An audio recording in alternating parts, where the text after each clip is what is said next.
Olá, sejam muito bem-vindos a mais um episódio do AppCast. Eu sou Carol Zane e falo diretamente aqui dos estúdios da GoLive, nosso super parceiro na app. E no episódio de hoje nós vamos falar sobre o mercado global de sports betting e iGaming, um setor que cresce em ritmo acelerado, impulsionado por tecnologia e novas regulamentações. O Brasil já estreia como um dos maiores mercados regulados do mundo, com expectativa de chegar a 31 bilhões de reais em 2025. E esse número pode dobrar até 2030.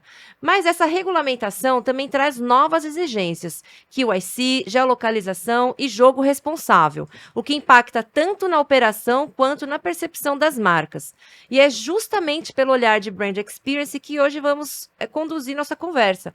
Recebemos então o Fernando Hoppe, seja muito bem-vindo, Fernando, estrategista de marketing especializado em finanças, tecnologia e iGaming. Rodrigo Malandrino, head de novos negócios da Fibra G, que participou recentemente da SBC Summit Lisboa. Seja muito bem-vindo, Malandrino. Obrigado. E Lúcia Faria, da LF e companhia, que vocês já conhecem aqui do AppCast, porque também é a nossa diretora de educação da App Brasil. Sejam muito bem-vindos todos. Obrigada pelo tempo de vocês nessa manhã, que a gente sabe que as agendas é sempre um desafio, né? Então é sempre muito bom contar com pessoas tão importantes na nossa conversa. E eu queria começar. Primeiro, assim, a gente tem as perguntas aqui padrão, mas eu sempre gosto de pedir para vocês se apresentarem, contar um pouquinho de quem são vocês.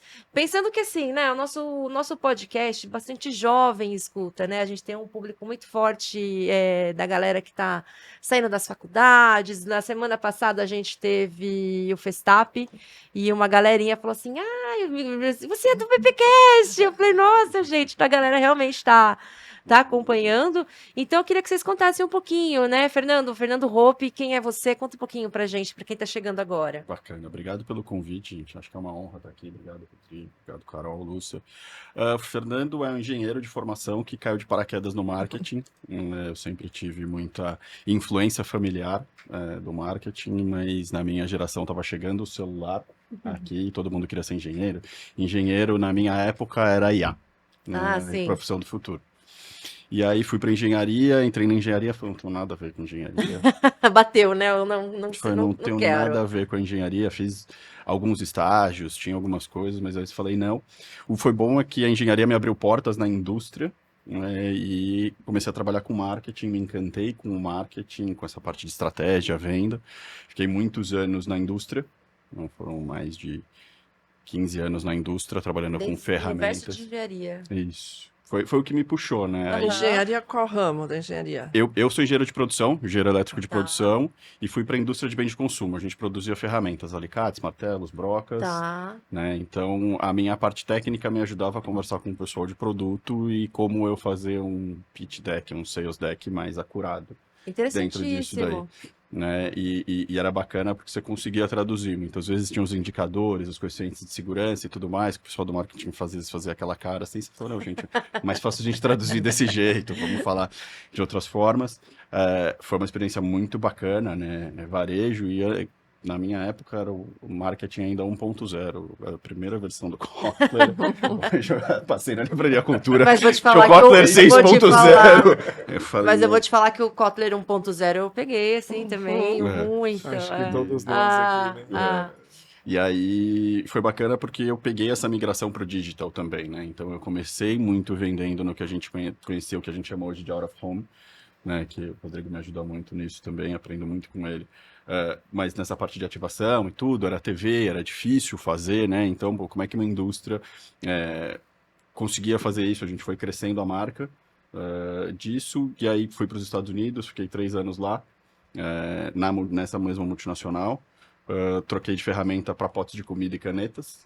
Fiquei brincando com essa parte. Aí minha mãe ficou muito doente. E eu tive que fazer uma escolha. Na época, não tinha o trabalho remoto. Foi antes da pandemia, Uhum. né? E aí eu voltei para o Brasil no finalzinho de 2019, tá. né? Porque a gente tentou fazer um acordo, mas assim, lá eles são muito, né? Que a gente fala com a regrinha debaixo do braço, né? Sim. O by the book. E eu falei, não, mas eu trabalho no horário, no fuso americano, eu faço as coisas, só deixa eu ficar lá um tempo, eu volto. Eles falaram, não, A Não gente rola. entende, sabe, mas pra gente não rola. Então a gente fez um acordo amigável e eles me mandaram de volta pro Brasil. Quando eu voltei, eu fiquei pensando o que eu ia fazer. Eu falei, cara, deixa eu ver como é que brinca esse negócio de digital aí, né? Tava comecinho da pandemia, bem antes da pandemia, na verdade, né? Um ano antes da pandemia. Comecei a estudar, me especializar e falei, já sei, eu quero usar a minha expertise para trabalhar com startups. Né, e pegar um pouco de tudo que eu aprendi em grandes corporações, tenho aí algumas, né, dentro da história, e trazer isso para empresas brasileiras, né, e aí me especializei no digital, no marketing, em SaaS, fui aprender o que era uma API, fui entender um pouco de como funcionava as duas partes, né, e uma coisa que foi um pouco mais fácil para mim é pelo fato de ser engenheiro e ter facilidade com o número, essa migração dos dados que o digital sim. traz para você, de maneira muito forte, foi mais fácil, escalou mais rápido ali comigo, e aí eu fui navegando entre setores, né? Eu acho que chega uma hora que a gente tem que fazer uma escolha, se a gente quer ser mais generalista ou mais especialista, e as pessoas que me encantavam, o que eu percebi que era comum nelas, né, e quem eu seguia, eles eram mais generalistas, né? E tá bem alta isso, inclusive, né? Isso. Tipo, eles viam cada um, assim, tinham profissionais mulheres e homens muito grandes que eles não eram assim, eu sou de growth, eu sou de branding, eu sou... Obviamente, tem os profissionais específicos em cada uma, que são as sumidades, né? Mas eu sou muito fã do João Branco e eu acho que ele tem uma visão 360 muito grande disso daí. Eu falei, puta, acho que é para esse caminho que eu gosto de ir e acabei me direcionando tanto no marketing quanto nos segmentos. Muito Né? legal. Então, fui para finanças, fui para EdTech, fui para o mercado imobiliário, fui Quando para eu te bens de apresentei consumo. aqui, eu falei, nossa, o Fernando faz absolutamente tudo. Mas Muito você legal. sabe, Isso. eu tive um conhecido que era diretor de redação de um grande jornal aqui em São Paulo, e ele é engenheiro, e ele falava quanto isso ajudava no jornalismo, porque a cabeça do engenheiro é uma cabeça... Métodos, Muito né? aberta, né? Com a Ele, cabeça ele tem caótica. um método, ele tem é outra pegada. A gente é meio descoordenada nessa coisa, a gente vai fazendo, né? O engenheiro é outra pegada, muito bom. E Malandrino, um pouquinho de Oi. você também, porque você não participou ainda, né, dos Não, episódios, né? ainda Você não. estava aqui na Só nos nossa gravação. É bastidores, né? verdade, É. verdade. Também conta um pouquinho. Boa. Eu sou formado em administração de empresas e sempre fui esse cara mais voltado para o negócio. Trabalhei em grandes agências e foi meio que natural ir para os novos negócios, assim, para mim. Foi uma questão muito de relacionamento. Eu trabalhei muitos anos para uma multinacional, hoje multinacional, né? Mas uma empresa brasileira que se transformou global do segmento de bebidas. Então, Uhum. nesse desenvolvimento de relacionamento, acabou-se que os executivos iam saindo e iam indo para outras empresas, iam me levando junto por conta do relacionamento de boas entregas que a gente tinha feito. E quando eu me vi, já estava nos novos negócios. E aconteceu. Um caminho natural. Foi meio natural. Eu tenho mais de 20 anos aí em carreira sempre em agência, e aí por isso que essa falta de cabelo. Que as coisas são bem malucas, né? Mas é isso. E nos últimos anos ali eu tenho construído uma relação muito importante ali, me especializando cada vez mais nas ativações, e eu me proponho a colocar as ativações integrando sempre tecnologia. Eu Muito acho legal. que essa é um pouco da diferença dos projetos que eu atuo. Então, eu venho trazendo um pouco mais dessa visão para trazer dentro dos projetos que a gente faz a captação e fazer toda a integração. Então, Muito acho bom. que é mais ou menos por aí que eu trabalho. Muito bom. Legal, muito legal conhecer vocês. Mas agora a gente vai para nossa pauta. E eu queria começar com o Fernando, né? Fernando, eu queria que você contasse um pouco, né, para quem não conhece, qual é hoje o principal desafio do mercado de iGaming no Brasil, e como ele se conecta à experiência do usuário. Legal. Eu acho que sim. O mercado de apostas ele tem uma parte de imagem que é complicada, né? Com tudo que vem acontecendo. E eu acho que as grandes marcas têm feito um bom trabalho em mostrar isso daí. Junto com a nova regulação que saiu da Secretaria de Prêmios de Apostas, nova não, né? Já tem um tempo aí, mas ela é nova no conjunto de aprovações que tem. Ela saiu, acho que em dezembro de 24, né?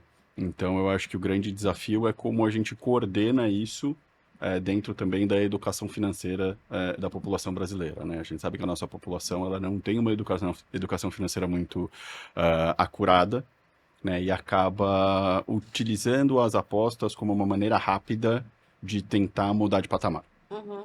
Né? Então, eu acho que a conscientização e o que as grandes marcas do mercado de iGaming têm feito nessa parte de jogo responsável tem contribuído a favor, mas é muito de cada um.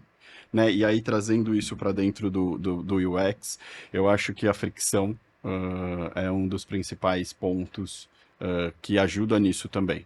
Né? Então, você saber, entrando um pouco né, no que a gente chama de QIC, que é Know Your Customer, né? Você saber quem que é aquela pessoa, da onde ela está vindo, né? Quais são os dados reais e protegidos dela ali. E para a operadora, como é que eu faço isso de uma maneira fluida, Uhum. né? E explicada. Muitas vezes, acho que todo mundo que já abriu uma conta. E antes, para você fazer as coisas, quando não tinha regulamentação, você simplesmente põe o seu e-mail e você tem a conta, Era você já muito pode fácil, fazer. né? Era muito fácil, era muito fluido, Uhum. né? E quando veio a regulamentação, ele entrou numa menos criteriosa, mas era quase como abrir, por se tratar de dinheiro, era quase como abrir uma conta no banco digital. Sim. Então você precisava pôr sua foto, seu documento, tirar foto, frente, Tem todo o verso, aí tem reconhecimento. todo o reconhecimento e tudo isso dentro ali, né? Você trava o processo. Né? Então, quando você pega uma lente de aquisição e coloca ali em cima, você fala, cara, como é que eu faço isso ser mais rápido e seguro? Eu acho que o Tá. grande take tá aí, né? Como é que eu tenho um score, vamos chamar assim, de segurança, né? De saber, por exemplo, o Rodrigo é o Rodrigo.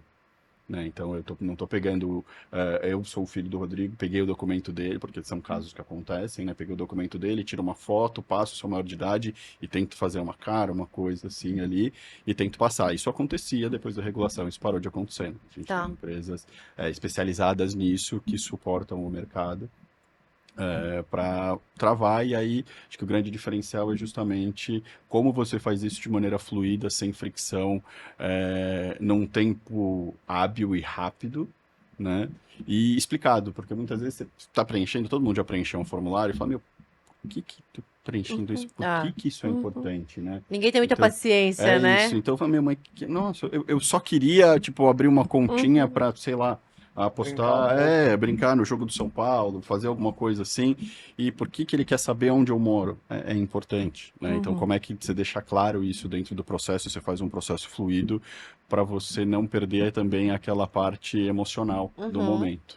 Tá. E também porque é regulamentação, né? É A isso. regulamentação hoje ela faz com que a gente tenha a preocupação, né, de quais os consumidores que estão trabalhando dentro das nossas plataformas, muito por conta de idade e tudo mais, mas também pela responsabilidade do jogo, né? Sim. Então essa regulamentação visa muito isso também. Então, mas como que você trabalha uma marca? Como que você faz o brand experience dentro desse sistema? Você tem que ser seguro, você tem que ser rápido. Eu não sou heavy user. Uhum. Eu vou entrar lá agora, vou fazer meu cadastro. Como é que eu tenho. Como é que vocês trabalham essa relação com o consumidor final? É muito complicado isso. Hoje as grandes marcas do mercado de iGaming, elas vêm, como tem muita marca, e elas são das mais diferentes tipos, né, e das mais diferentes formatações, muitas delas vêm apostando em algumas diferenças, como fez os 2 gols e você já é dado como vencedor naquilo que você apostou. Então, vem algumas coisas nesse sentido. Quando a gente olha no olhar do Brand Experience, a gente acaba desenvolvendo um pouco do tratamento, né, do que o ATL vem trabalhando, e a gente transforma isso em experiências dentro das plataformas que essas marcas se propõem. Então, por exemplo, tem algumas marcas que falam muito sobre brasilidade, e aí a gente participou de algumas concorrências recentemente para levar essas marcas para um festival, e a gente falou muito sobre as questões de brasilidade. Outras delas, elas se apropriam muito das relações com os seus próprios clubes que são patrocinadores, então a gente acaba fazendo mais a ativação voltada para esse mercado. Nos casos muito voltado sempre o olhar para aquilo que é plataforma, para aquilo que o ATL, junto com a estratégia da empresa, se comunica, né, se produz. E aí a gente faz esse desdobramento, muitas vezes trazendo aquilo que são as grandes linhas de comunicação para que a gente consiga trazer isso dentro de uma plataforma sustentada, que tenha um storytelling muito bem amarrado, que tenha todo esse desenvolvimento muito bem feito pelo nosso time de planejamento e criação, mas que também a gente traga coisas que são experiências únicas, né? Que esse é o que o nosso mercado se propõe a fazer. Então, muitas vezes... Né? Essa relação emocional. Então, muitas vezes, conseguir utilizar de uma forma muito única assets e propriedades de jogadores patrocinados que eles podem utilizar para que a gente tenha um meet and greet que seja muito especial, muito único. Assim, não é todo dia que você tem acesso a um pentacampeão. Normalmente os pentacampeões estão atrelados a as bets.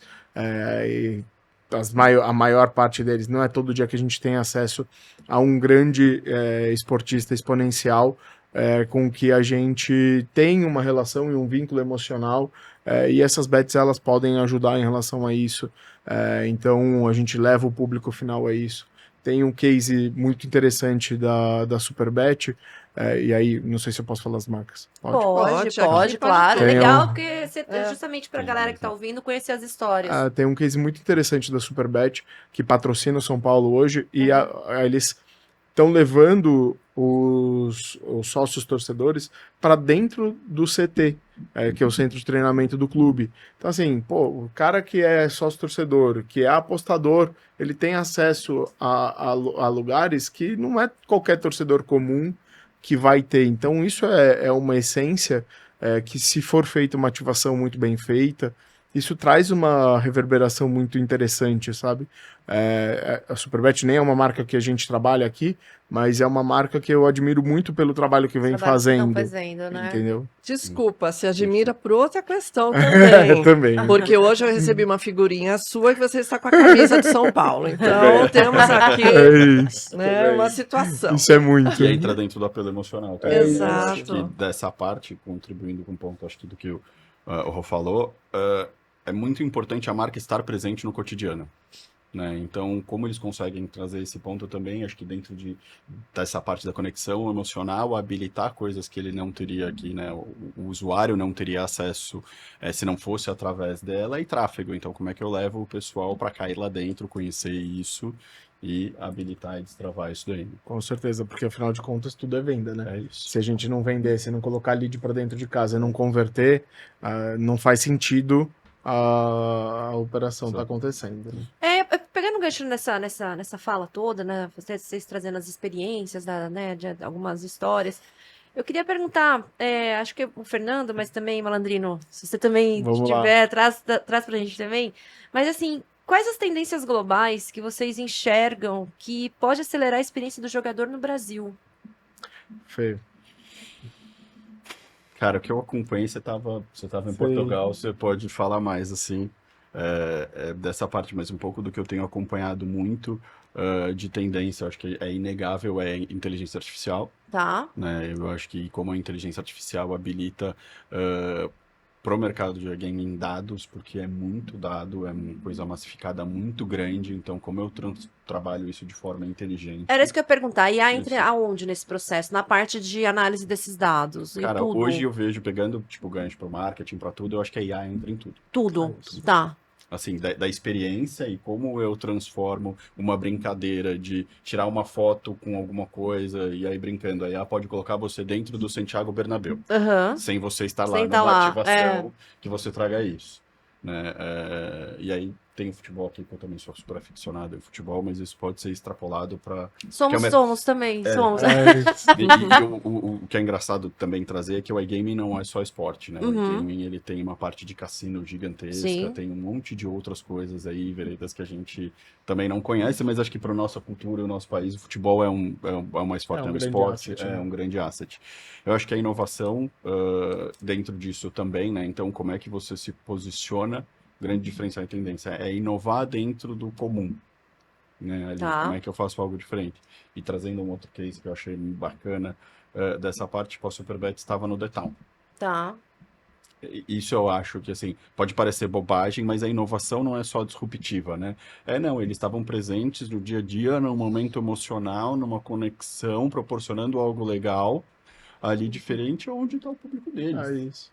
Entende? É E isso. estavam ativando ali. E eu acho que tira, assim, outra coisa que é tendência trazendo para esse mercado também é uma coisa que os bancos já fazem muito bem, porque eles são regulados há muito tempo, que é o que eles falam zero fricção. Não existe zero fricção, mas cada vez mais você minguar para algo mais fluido, mais seguro, com menos atrito para o usuário e utilizando o apoio que a IA traz de velocidade para isso, eu acho que é. Desculpa a minha ignorância, o que seria zero fricção nesse contexto? Por exemplo, tem uma parte dentro do processo quando você está usando, quando você está criando uma conta, se você já tem uma conta numa bet, né, Tá. numa operadora, e você vai abrir em outra, se você consentir e o fornecedor deles permitir, você pode fazer o reuso de documento. Ah, tá. Então você pula toda aquela etapa do cadastro. Não precisa fazer tudo Você não de precisa novo, preencher, colocar a carinha.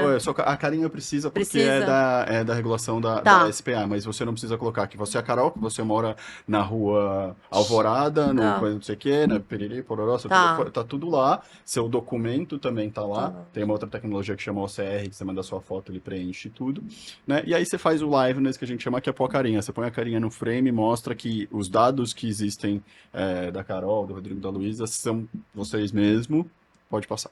Então, isso seria muito menos fricção do que você nunca fez isso e vai fazer pela primeira vez. Tá, ótimo. Malandro, o que Oi. que você viu lá em Lisboa, no SBC Summit, que é gigantesco o evento? Eu Conta vi da muito gente. brasileiro. Impressionante. Brasileiro em Portugal, você sempre vai ver. Não, mas Temos em assim, todos os lugares. é isso, mas assim, é impressionante. Eu até fiz um artigo depois pro Promovil que isso foi uma das coisas que mais me chamou a atenção. O quanto o mercado tem o brasileiro envolvido. Assim, foi a maior delegação do evento, se eu não me engano, os números passam de 30 mil pessoas Tá. brasileiras dentro do festival, dentro do evento, dentro do Summit. E a gente tinha desde gente fazendo palestra super importante e engajada no palco, como na estrutura das feiras, as empresas brasileiras, muito programador, muito desenvolvimento de conteúdo através de influenciadores, influenciador brasileiro, assim, passeando pela feira. Cara, os caras paravam para tirar foto. É na mesma infra do Web Summit? N- Você sabe me dizer? mas é de... Onde? Só pra- no Fio, o lugar onde É, acontece o Web Summit é onde acontece o SB Nossa, é Summit. gigante, né? É gigante, são 5 pavilhões, é o nosso É gigante. é o nosso e eles Center ocupam Norte tudo. aqui, Essa feira também ocupa o tudo. evento, né? O Summit ocupa tudo. inteiro. Nossa, é gigante. É gigante. Todos os pavilhões, e eles ainda fizeram a parte da feira, das palestras, no ginásio que tem na frente, que é onde o acontece. ginásio Zero É. lá e tal. E aí, Que é gigante que é também. gigante também. E assim, teve muito conteúdo bacana. A parte que o Fê levantou era uma parte que eu ia trazer, que assim, a gente olha o iGaming muito para o jogo de aposta, né? Mas assim, os cassinos americanos de Las Vegas que a gente vê ou vai, que tem aquelas coisas gigantescas e os caras estavam presentes do mercado. na SBC. Uma participação no mercado que também está saindo um pouco do físico e se digitalizando, né? É isso. E assim, acontecendo e vendo, tinha uma ala só para os cassinos, então é uma questão com que a gente enxerga de uma forma com muitas oportunidades para o futuro, porque é inegável, né? O quanto o mundo, né? O jogo está presente no dia a dia, o que é necessário é a regulamentação, a forma com que a gente precisa ter de consciência para se fazer as coisas, como todas as outras necessidades de regulamentação, com o álcool, com as drogas, com o tabaco, com o que quer que for, o jogo é mais uma dessas regulamentações com que a gente precisa seguir enquanto sociedade. E esse desenvolvimento, né, todo do negócio, de toda essa operação que a gente viu lá, a gente vê um mercado preparado que a gente precisa se preparar ainda mais aqui no Brasil, apesar da gente ser um grande expoente, é uma necessidade para que a gente consiga angariar melhor a nossa economia através dessa oportunidade que se abre. Então a gente enxerga ali, a gente enxergou ali muito conteúdo voltado para o desenvolvimento de negócio. Então, donos de muitas bets indo lá em cima falar sobre suas experiências, contar um pouco mais sobre os seus cases, falar muitas das pessoas com que elas estavam participando ali, brasileiros que foram para lá para buscar novos fornecedores globais, para que eles buscassem novos clientes globais. Então, assim, eu vi muito essa troca acontecendo. E, não, vai lá. Pode falar, não, que eu tenho uma curiosidade, mas pode contar mais. O que eu achei muito interessante é a nossa capacidade de brasileiro, né, de se adaptar. A gente tem uma facilidade de adaptação que é muito nossa, né, muito exclusivamente brasileira, e o quanto os europeus começam a enxergar isso, principalmente os europeus, porque eles estavam lá, mas eles começam a enxergar isso dentro desse mercado. Então, assim, a quantidade de empresa brasileira que estava ali e se colocando à venda, se posicionando de uma forma para que as empresas globais se apresentassem como parceiros. Cara, foi uma coisa impressionante, assim, eu dei umas boas rodadas pela feira, os 3 dias de feira, 4 dias de feira, a gente rodou bastante ali e viu muitas questões ali de desenvolvimento de negócio, de fato, entre eles, foi muito interessante isso. E eu não tive presente fisicamente na feira, mas né, a gente estudou bastante sobre, houve exposições lá, e o que é muito bacana de ver a qualidade do profissional brasileiro também. Né, para isso, o quanto as coisas brasileiras chamavam a atenção versus o outro. A parte dos cassinos, as coisas todas, você pode falar até com mais propriedade, mas pelas coisas que me mandaram e que eu olhei e pesquisei, eram magnânimas, assim, um negócio que vai. Mas a gente consegue, eu acho que dentro de uma parte criativa, trazer uma atenção para a experiência, né, tipo do fazer mais com menos.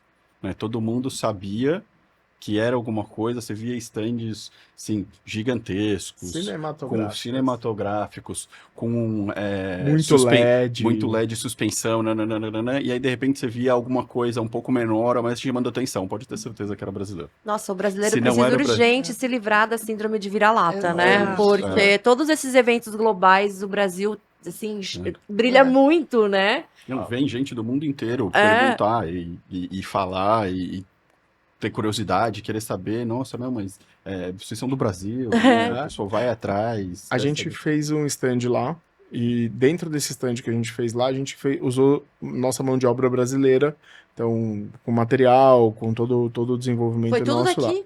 Foi uma boa parte foi daqui, mas o desenvolvimento de finalização de stand, acabamento, prestação de serviço, desde da estrutura mais simples da operação até o acabamento final, cara, o nosso brasileiro é uma coisa que não tem igual. As questões, os europeus passavam ali no nosso stand e falavam, nossa, que demais. O Web Summit é um evento que eu acabo acompanhando mais, né, indo também, e é impressionante a quantidade de brasileiro nos palcos principais. E assim, o tamanho que é o ginásio, né? Assim, lotado para ouvir brasileiro, assim, é incrível, né? Quando a gente vê assim, eu falo, nossa, fantástico. Você quer perguntar, ainda falando um pouco, que essa era a minha curiosidade, até fugindo um pouquinho do roteiro, mas é mais para eu também, é uma curiosidade que eu tenho, né? Vocês estão falando que tem 2 formatos, né, dentro das plataformas, né? O que é mais formato de jogos de cassino, e aí tem as apostas, né? Que são as apostas de jogos de futebol, tananã, né? Hoje no Brasil, o que se consome mais? As apostas de futebol ou os formatos de cassino? Ou vocês... Não tenho esse dado. Eu não tenho esse dado, mas eu tenho, assim, eu posso falar pela minha experiência, e pela minha experiência diz que o jogo de futebol, a aposta em cima do futebol é uma coisa... É paixão mesmo.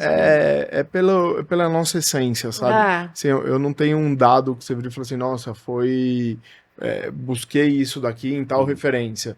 Deve até ter isso. Mas eu tenho, assim, olhando o mercado, e como ele vem como ele vem crescendo, como ele vem se comunicando com um monte de jogador de futebol para falar sobre isso, o olhar mais macro dessa situação toda me diz muito claramente, porque você não vê nenhum jogador ultra profissional do poker dentro das comunicações, entendeu? Ele pode até ser um influenciador que vai lá ajudar, mas assim, não é um cara que tá na tela da Globo às 8 da noite para falar sobre, entendeu? Então, e não à toa também, eles patrocinam todos os campeonatos de futebol, Todos os campeonatos, todos os os clubes. times.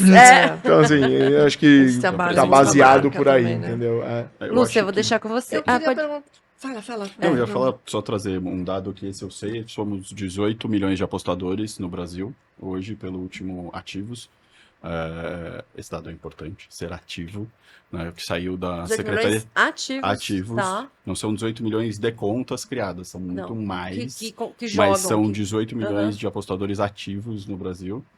Concordo com o Rô, eu acho que tem uma parte, mas eu acredito que tenha uma divisão de gênero e classe. Eu Tá. ia chegar, era essa a minha pergunta. Eu acho que existe uma divisão de gênero e classe. É isso. Acredito que o volume, talvez, monetário esteja mais perto, e aí estou falando baseado no Instituto Fernando de Informação, tá, gente? Por favor, me deem a liberdade Super poética. confiável.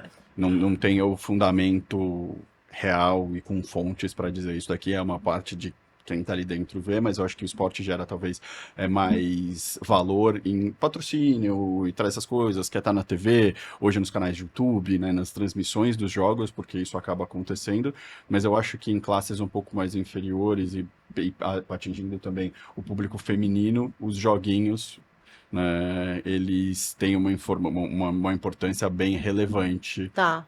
dentro disso daí, porque também sabendo que tem licenças aprovadas na SPA que não tem aposta em esporte. São só os joguinhos online. Né? Tá. Então eu acho que depende um pouco do que quer. Tem uma parte da paixão, do coisa, vou fazer uma coisa, você vai no esporte, no ali, Com certeza. e tem também aquela parcela do pessoal que acredita que vai ganhar o que eles falam muito como em Las Vegas, o jackpot, e fica no joguinho tentando e fica virando. Então eu acho que tem essa coisa. O que eu posso fazer, eu posso buscar depois e mandar para vocês como curiosidade. Queremos! É uma coisa que eu ouvi uma vez, achei muito inteligente, falou assim, eu não sei fazer, mas eu sei quem sabe. É isso a aí. melhor coisa. E a gente tenta saber perguntar também, né? Que é a nossa função aqui. A questão de cassino.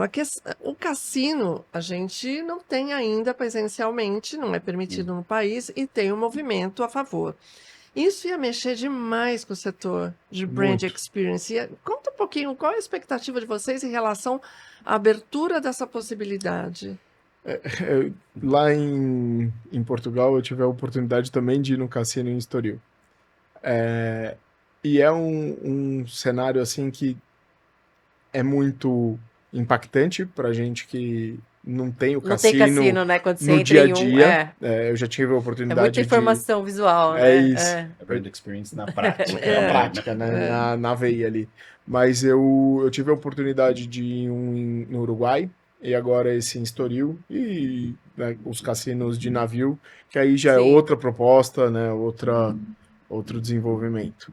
Mas, porque ele tem menos brand experience, né? Ele não tem, até pelo espaço físico, ele não tem tanto a questão que os cassinos físicos têm a oportunidade de explorar. Mas o que eu enxergo, assim, que essa é uma oportunidade muito complexa, porque ela é dúbia, né? Ao mesmo tempo, como ser humano, você enxerga a dependência do jogo, ao mesmo tempo você olha a oportunidade de negócio, que quem tá ali é porque quer, e é uma escolha da pessoa de estar ali, e se ela mesma tem que colocar o seu limite para estar ali, né? Então, eu vejo a oportunidade como negócio uma oportunidade muito importante, muito interessante, porque envolve muito dinheiro e com isso a gente poderia fazer o desenvolvimento de muitas plataformas econômicas para o país, que ela é importante em relação a isso, mas ao mesmo tempo a gente vê um dado de que 30%, 40% das pessoas que são recebem o Bolsa Família, hoje levam esses jogos, esse dinheiro para bet e estão deixando de ir para o supermercado por conta disso. Existem soluções que bloqueiam isso, tá? Tem a lista agora, voltando um pouquinho no começo também, né, do que eles estão fazendo, as soluções e para onde a regulamentação está indo também bloqueia beneficiários do Bolsa Família, tem um monte de coisa que Ótimo, eu não sabia disso. para fazer. Eles têm listas específicas de pessoas Eles cruzam esse dado, né? Tá. que podem e não podem jogar. Então isso tudo tem que estar. Vamos dizer que sempre funciona, que está todo mundo regulado, a gente está no Brasil, né? Mas o que assim é esperado e o que as pessoas sérias e que realmente querem o bem do setor fazem é migrar para esse lado. Migrar não, é estar nesse lado.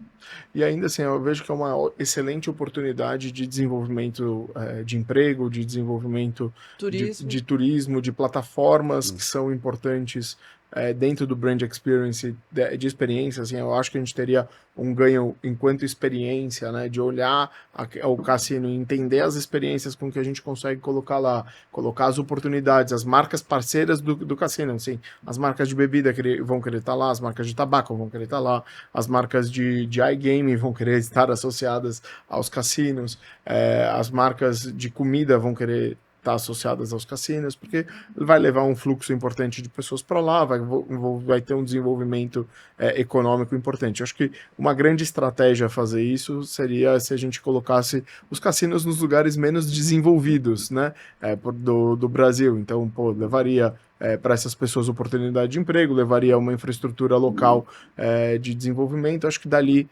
me traz um olhar de desenvolvimento progressista da localidade. Tem muito dinheiro e muito investimento no setor. Exato. Né? E isso traz prosperidade, vamos dizer assim. Né? E acho que tem muita da pauta do momento nisso daí. Por causa de mau uso de algumas coisas, acaba se demonizando uma parte que pode também trazer muito benefício para certas regiões. Né? Acho que não é a pauta do momento, ou não tem uma visão, mas os bancos, trabalhei no mercado financeiro já também, sei, os bancos também, né? Tem uma coisa que a gente não fala e eles tentam devolver para a sociedade de maneiras muito bacanas, mas você fala como é que o banco faz dinheiro, no superávit, tipo, vendendo dinheiro caro e pegando dinheiro barato. E para isso entra endividamento, crédito, e a gente entra em outras coisas também que impactam a população aí, que você fala, poxa, isso não é legal, dá para ser de outro jeito. Né? Porém, onde está o dinheiro, onde tem investimento, nossas marcas mais valiosas do país deixaram de ser do outro segmento e passaram a ser do mercado financeiro e tem muita devolução, geração de emprego, experiência, estão em lugares, então eu acho que E se você leva um cassino para um lugar de baixo desenvolvimento humano, e com IDH mais baixo, cara, a oportunidade de crescimento, porque eu vou precisar construir um hotel para isso, eu vou precisar ter saneamento básico bem estruturado, eu vou precisar ter água potável para as pessoas, então, eu preciso fazer esse desenvolvimento chegar até lá. Então, a qualidade da vida das pessoas locais, por mais que elas não estejam voltadas diretamente nessa geração de emprego, ela vai melhorar indiretamente. Fora a economia local que vai fazer esse desenvolvimento. Então, é uma proposta levar esses... Turismo, geração de emprego, fluxo. Eu quero puxar uma pergunta, agora que a gente entrou nessa pauta, que eu acho que conversa bem, que é justamente como tornar o jogo responsável um atributo de marca no Brasil. Isso é um problema que tem que vir colocado como uma solução, né? É o que as marcas de bet vêm tentando fazer de uma forma geral, né? De uma forma muito específica, falando sobre o jogo consciente e trazendo a nova regulamentação que o Fê colocou para a gente aqui, e aí acho que você pode ajudar bastante nessa resposta, mas eu acho que essa nova regulamentação ela já vem falando sobre isso, ela já vem construindo um pouco desse lugar para as empresas comunicarem e tomarem iniciativas como essa que o Fê, eu não sabia e o Fê acabou de colocar aqui para gente, de cruzar os dados, de fazer com que as pessoas tenham o máximo de segurança da parte, né, da casa de apostas, para que ela possa fazer a aposta da forma mais segura, né? Eu acho que como profissional de marketing, o que eu vejo, e aí eu tô saindo de quem já trabalhou no setor ou para tentar trazer alguma coisa para as marcas, vindo como experiência de marca que seria para qualquer uma. Eu acho que transparência é o principal fundamental. atributo que as marcas podem trazer para isso, falar sobre o jogo responsável. E uma coisa que eu acredito também, todo mundo sabe da parte de digital e hoje é comum, como o algoritmo e como os desenhos animados prendem as pessoas dentro de um looping. Eu acho que para trazer o jogo responsável para dentro como atributo de marca, Uhum, disso daí é você passar o controle para o usuário. uhum. Então, deixar que ele ponha limites, né? Uhum. Ter um limite configurável.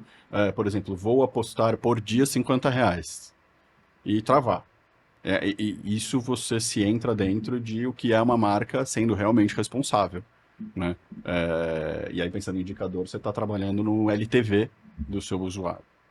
O que é LTV? Lifetime value, Ah, quanto ok. tempo ele traz dentro, né, na coisa. Então, também limitar o que eles chamam de FTD, que é o First Time Deposit. Tipo, pô, não vou pôr muito dinheiro no começo. É contraditório, porque Uhum. também você tem o P&L e você quer pagar as contas. Mas para trazer como, né, atributo de marca, Confiança, você né? tem que ter, e eu acredito como profissional, que você tem que ter um impacto na sua margem saindo disso daí. Né? Então, ser transparente, ter guardrails, deixar o usuário ter o controle dele, né, dessa parte, e ter a transparência do que é. E pode ajudar também nessa mesma parte, como trazendo como atributo de marca, no investimento que eles têm de tráfego, de mídia e de tudo isso, também mencionar o jogo responsável. Sim. Uhum. Né? Alinhar os pilares, está dentro, né? Acho que a Caixa tem um material muito bacana. Existem associações do segmento também que tem Da materiais Caixa eu muito vi uns bacanas, materiais muito mesmo, tem umas legais coisas legais deles, de jogo educacionais, responsáveis. E aí, assim, você utilizar disso como um pilar central, eu acho que é o que você traz uma parte para a marca mesmo de jogo responsável, sabe, né? E Muito você legal. falou sobre a questão de que vai acabar impactando, né, sobre margem e tudo mais da empresa ter essas responsabilidades, mas isso é o que vai garantir a sustentabilidade isso. do mercado, né? Garantindo a sustentabilidade do mercado, assim, ela perde no princípio, Isso. mas tem no longo prazo um Você aumenta um pouco o seu desenvolvimento. CAC, mas você ganha. Né? É isso. Gente, a conversa tá ótima, mas a gente vai ter que encerrar, porque a gente tem uma sequência de gravações aqui hoje, né? Mas tem papos que, se deixar, a gente fica aqui por horas. É isso. E E esse aprendendo, né? Eu acho que hoje foi muito aprendizado para mim. aprendizado. Mas antes de encerrar, eu queria contar para vocês que estão aqui ouvindo e assistindo, nos vendo no AppCast, que a gente tem uma novidade na app, que chega agora uma loja oficial cheia de itens exclusivos personalizados, feitos em parceria com as Aluna, referência em brindes criativos de qualidade. Olha a nossa caneca aqui, mostra a caneca, porque ela é linda, fofíssima, linda. E você, olha só, entre os produtos disponíveis tem a caneca, perfeita para você começar o dia conectado com a nossa comunidade. Então, para quem quiser conferir, é só acessar o site da app, appbrasil.org.br, clicar na lojinha, que não tem só caneca, né, Não, Lúcia? tem Tem muita várias coisa. coisas. Tem umas garrafinhas bem bonitinhas também, que estavam lá tudo exposto lá no No Festap. Festap. Então, acessem o site, dê uma olhadinha lá na nossa lojinha. E os nossos finalmente, eu queria saber como que a gente encontra vocês nas redes sociais, porque a gente vai ter que encerrar nossa conversa, mas e para quem quer continuar conversando com vocês? O meu LinkedIn tá super aberto, Rodrigo Malandrino, tá lá, é fácil de encontrar. E eu quero agradecer também a oportunidade, Lúcia, Carol, obrigado demais pelo tempo, Fê, meu amigo de todos os dias, a gente se fala muito. Obrigado por a gente estar aqui. Imagina. Meu também, é Fernando Hoppe. Hoppe, R-O-P-P-E, né? H. R, olha eu. Eu falei R pensando em H. H-O-P-P-E. Meus amigos na faculdade me chamavam de R-O-P, porque eles sabem que eu ficava bravo quando escrevia o Hope. Mas é H-O-P-P-E, Fernando, no LinkedIn. Agradecer também pelo convite. Carol, Luísa, foi muito legal estar aqui, acho que é bom. Quero agradecer a Lúcia que está aqui com a gente. Eu agradeço também, gente. Aprendi muito, adorei conhecer você. Malandrino, a gente já se conhece. É isso. Carol, obrigada pelo convite. Me chama sempre. Por mim, você liga. A gravação você tá É aqui. fácil, né? Obrigada, pessoal. Até o próximo AppCast. Nos vemos. Tchau. Tchau, tchau.